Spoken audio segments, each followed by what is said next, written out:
আসসালামু আলাইকুম। তো আজকে এক প্রবাসী ভাইয়ের লগে কথা বলবো। কথাটা হইতেছে আমাদের জানেন জুনিয়র সাকিবের নুনু কাইটে দিছে। তো এক প্রবাসী ভাইয়ের অনুভূতি জানবো। সে বাড়িতে যায় বিয়ে শাদী করবো। তার অনুভূতি জানবো। সে কি বাড়িতে যায় কি আসলে বিয়ে শাদী করবে কি না বয়ে রইছে তার সাথে কথা বলবো আমরা চলেন। আসসালামু আলাইকুম। ওয়ালাইকুম আসসালাম। ভালো আছেন ভাই? আলহামদুলিল্লাহ। তো আপনি তো এই প্রবাসে আছেন ওমানে। জি। তো আপনি জানেন জুনিয়র সাকিবের নুনু কাইটে দিছে মানে পক্কি কাইটে দিছে। তার অনুমতিটা আপনি কি প্রকাশ করবেন যে এটা কি সঠিক করছে নাকি ঠিক করে না এটার বিষয়ে আপনি কিছু কিছু বলতেন আমাদের দর্শকের উদ্দেশ্যে, তারা কিছু জানতে চায়।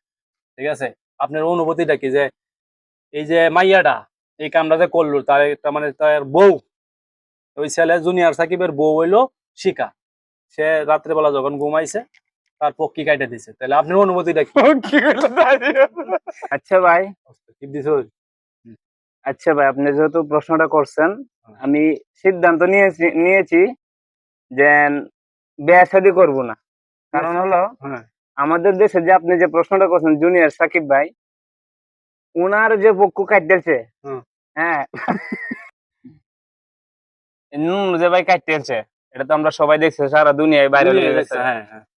তো এটার জন্য একটা সিদ্ধান্ত নিয়েছি যে আর বিয়ে করবো না। বিয়ে করবেন না বিয়ে আপনি? করবেন না, হ্যাঁ, কারণ এসে প্রবাস থেকে কষ্ট করে যায়, যাওয়ার পরে যে নিজের মূল্য যদি বউর কাছে না পাই, ঠিক আছে। নুনু আমার কাটতেলা পরে আমি কি করবো? মানে আপনি টেনশনে আছেন যে আপনি যদি বিয়ে শাদী করেন তাহলে আপনারও এরকম তো হইতে পারে। জি জি জি, তো মানুষের সংসারে তো অশান্তি ঝগড়া কার্য তো হয়ই, তাই না? অবশ্যই। তো আপনি এটা কি ঠিক করছে কিনা এটা একটু বলেন আপনার দর্শকের উদ্দেশ্যে। এটা তো ঠিক করে নাই, আর এক হিসেবে ঠিক করে না, আর এক হিসেবে ঠিক করছে। কিরকম? যেরকম ধরেন ঠিক করছে, মানুষ পরকীয়া করে, হ্যাঁ, যদি পরকীয়া সে না করতো আজকে এই কাজটি করতো না। পরকিয়া করে ঠিক আছে, মাইয়াও কিন্তু এরকম লেভেলেরই মাইয়া। জি, আর পরকিয়া এই দুনিয়াতে সব জায়গায় কম বেশি করে, কিন্তু তার জীবন থেকে যে এই পক্ষী কাটার যে একটা ঘটনা, তার জীবনটা কিন্তু মনে করেন শেষ অলরেডি। সে কিন্তু এটা চাইলে কিন্তু আল্লাহ পাক ভালো জানে এটা কি ঠিক হইব কিনা, চিকিৎসা চলতেছে। ঠিক আছে, তো আল্লাহ পাক চাইলে সবই সম্ভব, কিন্তু এই যে এই অঙ্গ যে কাইটা দিছে এটা কিন্তু খুবই খারাপ হয়েছে। আপনি যাই বলেন যে পরকিয়া। ঠিক আছে ভাই, এটা ঠিক আছে। তো ভাইয়ের অনুভূতিটা এটাই, ভাইয়া বুঝাই যাচ্ছে যে আমরা কষ্ট কইরা দেশে যাবো, দেশে যাওয়ার পরে আমি বিয়া শাদী করবো, বিয়া শাদী করার পরে যদি আমার বউ আমার ওয়াইফ রাত্রে ঘুমায় রইলাম, যদি আমার পক্ষী কাইটা ফেলা, এই জন্য এই বড় ভাই বয়েতে বলতেছে সে বিয়া শাদী করবে না। তো আপনাদের মতামতে কি? সবাই তো আর এরকম হইতে পারে না, না?